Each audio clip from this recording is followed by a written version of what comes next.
बातमीपत्रात आता पाहूयात गल्लीपासून ते दिल्लीपर्यंतच्या ताज्या घडामोडींचा धावता आढावा। भाजप नेते तथा माजी मंत्री हर्षवर्धन पाटील यांनी मंगळवारी राष्ट्रवादी काँग्रेस शरदचंद्र पवार पक्षाचे अध्यक्ष शरद पवार यांची भेट घेतली। या भेटीमुळे हर्षवर्धन पाटील लवकरच शरद पवारांच्या राष्ट्रवादीत प्रवेश करणार असल्याची चर्चा रंगली आहे। स्वतः हर्षवर्धन यांनी इंदापूर विधानसभा मतदारसंघात भाजपचे तिकीट मिळालं नाही तर वेगळा पर्याय निवडण्याचे संकेत दिलेत। यामुळे पुण्याच्या राजकारणात लवकरच मोठ्या घडामोडी होण्याची शक्यता आहे। गत काही दिवसांपासून उपमुख्यमंत्री देवेंद्र फडणवीस यांचे निकटवर्तीय म्हणून ओळखले जाणारे हर्षवर्धन पाटील हे शरद पवारांच्या राष्ट्रवादीत जाणार असल्याची चर्चा रंगली होती। मंगळवारी पुण्यात वसंतदादा शुगर इन्स्टिट्यूटमध्ये एक बैठक झाली। या बैठकीनंतर हर्षवर्धन पाटील यांनी शरद पवार यांची भेट घेऊन त्यांच्याशी सल्लामसलत केली। या बैठकीनंतर बोलताना ते म्हणाले, विधानसभेची तयारी करणं हा माझ्यासाठी फार महत्त्वाचा विषय नाही। मी कायम जनतेत असतो। आमच्या पक्षाचे नेते देवेंद्र फडणवीस यासंबंधी योग्य तो निर्णय घेतील। त्यांनी इंदापूर इथंही तशी मला ग्वाही दिली होती। त्यानंतर मुंबईत सागर बंगल्यावरही मी त्यांची भेट घेतली होती। तिथंही त्यांनी मला योग्य तो निर्णय घेण्याचं आश्वासन दिलं। पण यंदा मी निवडणूक लढवावी हा कार्यकर्त्यांचा आग्रह आहे। हर्षवर्धन पाटील पुढे म्हणाले, महायुतीच्या जागा वाटपाचा निर्णय अद्याप झाला नाही। ही चर्चा वरिष्ठ पातळीवर होते। मी त्या समितीचा सदस्य नाही। मी कोर कमिटीचा सदस्य आहे, पण तिथंही तशी कोणतीही चर्चा झाली नाही। कालच्या लोकसभा निवडणुकीत आम्ही अजित पवारांच्या पक्षाचं काम केलं होतं, पण त्यावेळेस आम्ही हा मतदारसंघ भाजपला सोडण्याची विनंती केली होती। पण त्यानंतर राजकीय समीकरण बदललं। त्यामुळे यापूर्वी झालेल्या चर्चेनुसार फडणवीस योग्य ते निर्णय घेतील। महाराष्ट्र नवनिर्माण सेनेचे अध्यक्ष राज ठाकरे यांनी मालवण समुद्र किनाऱ्यावरील छत्रपती शिवाजी महाराज यांच्या पूर्णाकृती पुतळा कोसळल्याच्या घटनेवर तीव्र संताप व्यक्त केलाय। मालवण येथील राजकोट किल्ल्यावरचा छत्रपती शिवाजी महाराजांचा पूर्णाकृती पुतळा कोसळल्याची बातमी मनाला वेदना देणारी आहे। महाराष्ट्राच्या आराध्य दैवताचा पुतळा तो देखील अवघ्या 8 महिन्यांपूर्वी उभारला गेलेला असा कोसळतोच कसा, असा संतप्त सवाल यांनी या प्रकरणी व्यक्त केलाय। सिंधुदुर्ग जिल्ह्यातील मालवण येथील समुद्र किनाऱ्यावर छत्रपती शिवाजी महाराज यांचा उभारण्यात आलेला भव्य पुतळा सोमवारी दुपारी कोसळला। पंतप्रधान नरेंद्र मोदी यांनी गत डिसेंबर महिन्यात या पुतळ्याचं लोकार्पण केलं होतं। त्यानंतर अवघ्या 8 महिन्यातच हा पुतळा पडल्यामुळे शिवप्रेमींमध्ये संतापाची लाट उसळली आहे। राज ठाकरे यांनी एका ट्विटद्वारे या घटनेवर संताप व्यक्त केलाय। तसंच ज्या पुतळ्याचं अनावरण पंतप्रधानांच्या हस्ते होणार आहे त्याची तपासणी वगैरे काही केली होती का नव्हती असा सवालही उपस्थित केलाय। विधानसभा निवडणुकीच्या तोंडावर शरदचंद्र पवार राष्ट्रवादी काँग्रेस पक्षात येण्यास अनेक जण इच्छुक आहेत, मात्र सर्वांनाच पक्षात घेणार नाही। मधल्या काळात कोणी जास्त तोंड उघडलं, आमच्या पक्षातून गेल्यानंतर काय झालं ते पाहून योग्य तो निर्णय घेणार असल्याचं राज्याचे माजी गृहमंत्री तथा शरदचंद्र पवार राष्ट्रवादी काँग्रेस पक्षाचे नेते अनिल देशमुख यांनी म्हटलंय। ते भंडारा जिल्ह्यात बोलत होते।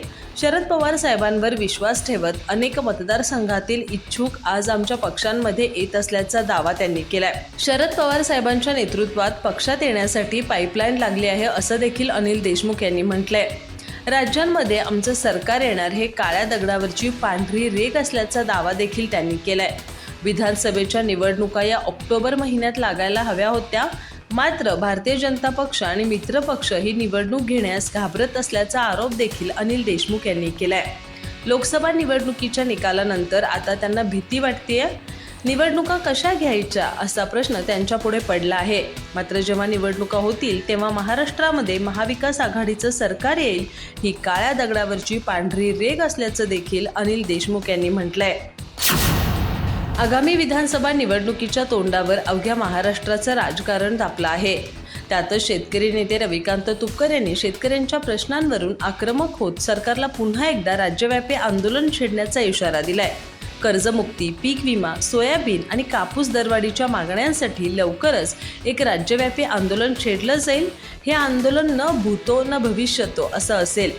त्यानंतर या राज्यात सत्ताधाऱ्यांना रस्त्यानं फिरणं अवघड होईल असं ते म्हणालेत। रविकांत तुपकर यांनी काही दिवसांपूर्वी मुख्यमंत्री एकनाथ शिंदे यांच्या वर्षा या शासकीय निवासस्थानी आंदोलन करण्याचा इशारा दिला होता, पण तत्पूर्वीच त्यांना अटक करण्यात आली होती. त्यानंतर आता पुन्हा एकदा त्यांनी सरकारला शेतकऱ्यांच्या मागण्यांसाठी सळोकी पळो करून सोडण्याचा इशारा दिलाय. रविकांत तुपकर म्हणाले की मुंबईच्या आंदोलनात आम्ही शेतकऱ्यांना संपूर्ण कर्जमाफी देण्याची मागणी केली होती. शेतकऱ्यांना हक्काचा पीक विमा द्या, कापसाची दरवाढ द्या, विशेषतः सोयाबीन आणि कापसाच्या दरवाढीसंबंधी केंद्राशी चर्चा करून आयात आणि निर्यातीचं धोरण ठरवा अशी आमची मागणी होती. पण सरकारने आमचं आंदोलन दाबण्याचा प्रयत्न केला. मला अटक झाली, पण त्यानंतरही आमच्या काही कार्यकर्त्यांनी गिरगाव चौपाटीवर आंदोलन केलं. लोकसभा निवडणुकीच्या प्रचारात पंतप्रधान नरेंद्र मोदी यांनी शरद पवारांवर त्यांचं नाव न घेता भटकती आत्मा अशी टीका केली होती. मोदी नेमके कोणाला भटकती आत्मा म्हणाले अशी विचारणा मी त्यांना भेटल्यावर करेन असा वादा अजित पवारांनी केला होता. प्रत्यक्षात त्यांनी तसं काही केलं नाही. उलट शरद पवारांवर टीका करू नये असं मी मोदींना म्हणालो होतो असं त्यांनी पदाधिकाऱ्यांच्या बैठकीत सांगितलं होतं. 26 ऑगस्ट रोजी प्रसारमाध्यमांच्या प्रतिनिधींनी पुन्हा विचारणा केली असता अजित पवार यांनी त्यावर पुन्हा एकदा सारवासारव केली. ते म्हणाले, मी ते निवडणुकीच्या आधी म्हणालो होतो. त्यानंतर पुलाखालून खूप पाणी वाहून गेलं. पाणी किती वाहून गेलं हे पत्रकारांनी पाहिलं नसेल. तो विषय आता संपलेला आहे. ग्रामीण भागात म्हणतात की उकिरडा उकरत बसायचा नसतो. जुन्या गोष्टी झाल्या, त्याबाबत निवडणूक होऊन निकाल लागले. आता नव्या गोष्टींवर बोला. महिला अत्याचाराच्या मुद्द्यांवर ते म्हणाले की देशात किंवा राज्यात महिलांवर जे अत्याचार घडतात त्यावर पंतप्रधान नरेंद्र मोदी यांनी सांगितलंय की महिला सुरक्षा महत्त्वाची आहे. त्यांच्यावरील अत्याचाराची तक्रार ऑनलाईन करता आली पाहिजे.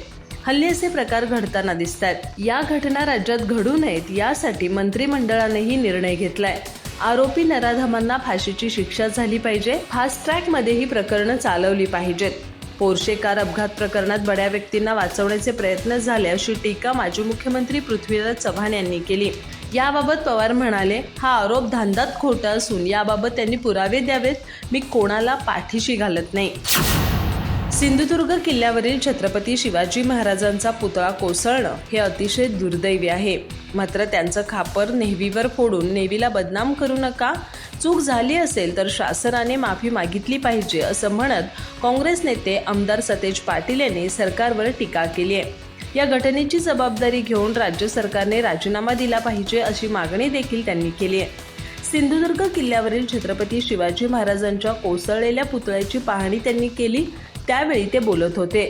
पंतप्रधान नरेंद्र मोदी यांच्या हस्ते उद्घाटन करण्यासाठी तसंच याचा इव्हेंट करण्यासाठी इतकी गडबड केली गेली का असा प्रश्न देखील त्यांनी उपस्थित केला.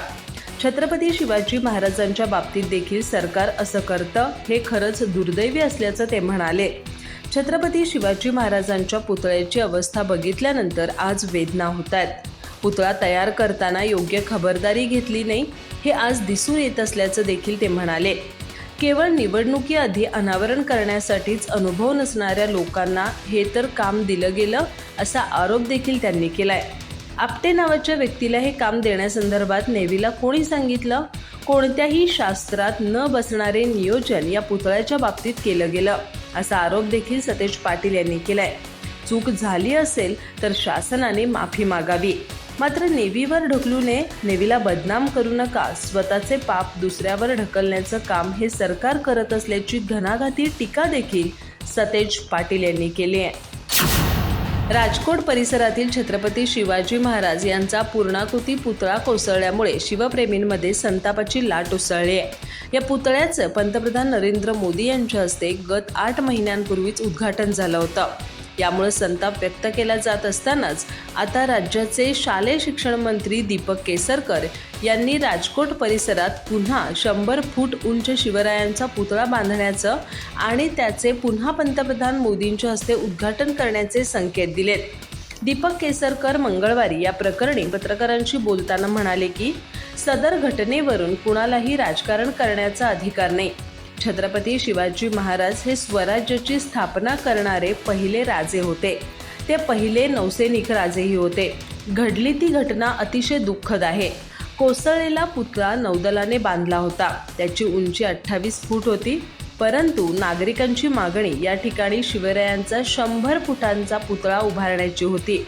आता स्टॅच्यू ऑफ लिबर्टीच्या धर्तीवर महाराष्ट्र शासन हा पुतळा उभारण्यासाठी प्रयत्न करू शकतं.